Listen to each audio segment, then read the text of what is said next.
Here's another thing. I spoke to David Goggins about this last year, about how I was bullied as a kid and I was quite unpopular in school and I was an only child. So I didn't really have many people to back me up, in the schoolyard or whatever. And I, for a long time, had a chip on my shoulder about the kids that mistreated me in school, as you might expect.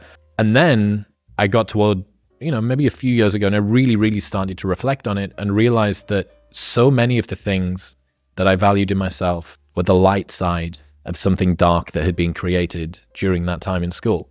So my complete preparedness to just spend time on my own means that I don't mind about moving out to a country where I don't know anybody and trying to make this podcast thing work, or spending hours and hours working or researching or recording podcasts or doing intros or whatever it is. Like all of those things.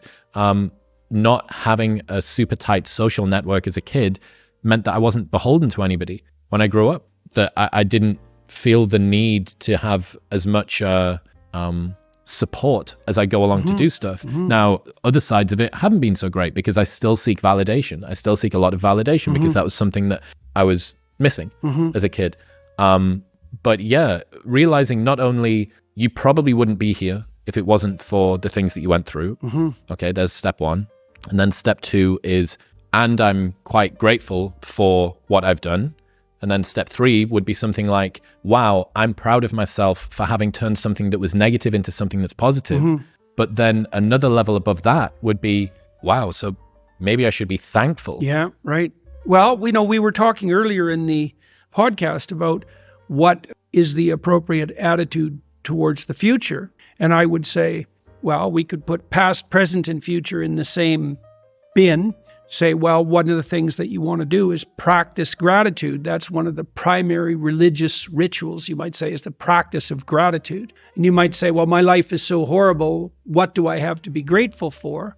And I would say that's for better or worse, that's still a form of blindness, right? I mean, people can have very, very difficult situations, can be in very, very difficult situations. And it's in those difficult situations where the search for gratitude becomes something that is by necessity deeper and more difficult, but that doesn't mean it's not appropriate. And there is a very tight association between loving your enemy and being grateful in spite of the terrible things that occur in your life. I've been writing about the book of Job, and Job is a story of unjust suffering, fundamentally. God deems Job a good man. So we have it on God's word that Job is actually a good man. And then all hell breaks loose, partly because God makes a bet with Satan, which is, a hell of a thing to do, and says, do your worst. He's not going to turn on me no matter what you do. And so Job, despite his torment, he becomes very ill. He loses everything he has.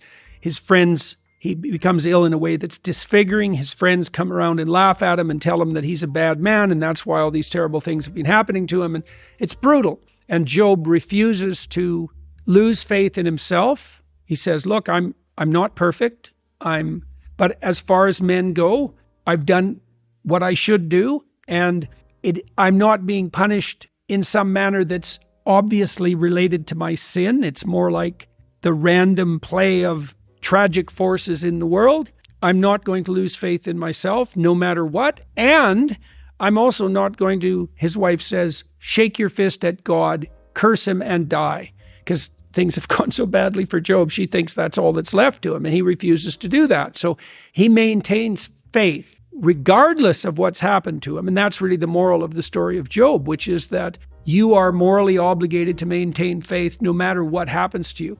And there's a practical side to that. So imagine that God and Satan conspire against you. There'll be times in your life where it feels like that's happening. And then imagine that your reaction to that is to become bitter and resentful and hostile. Well, then whatever hell you're in, merely as a consequence of the confluence of tragic events, you have opened a whole other hell underneath it.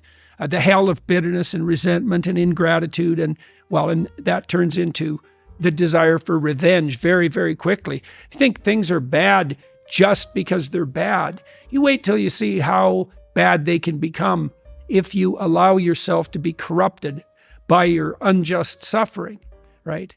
And so I do think that this is the most practical possible advice that can be given to people, which is that you are morally required to maintain faith, to aim up, and to treat other people the way you would want to be treated, no matter what's happened to you. And that's a hell of a thing to say. And, you might say, well, that's impossible. Some people have such brutal lives that they're destined to be corrupt. But I would say that's not true. Like, I've met many people, particularly in my clinical practice, who had lives that were so brutal that you couldn't even listen to them without it like breaking you into pieces. Brutal childhoods of a depth of malevolence you can hardly conceptualize, who decided despite that they were going to aim up and they were going to maintain faith in themselves and the world. And so it's like, that's on the table for people. It seems like an odd paradox that the people who have been brought up under lives of the most privileged are often the ones that have the most complaints about the world, and people who have been brought up in deprivation a lot of the time are able to be perfectly in gratitude.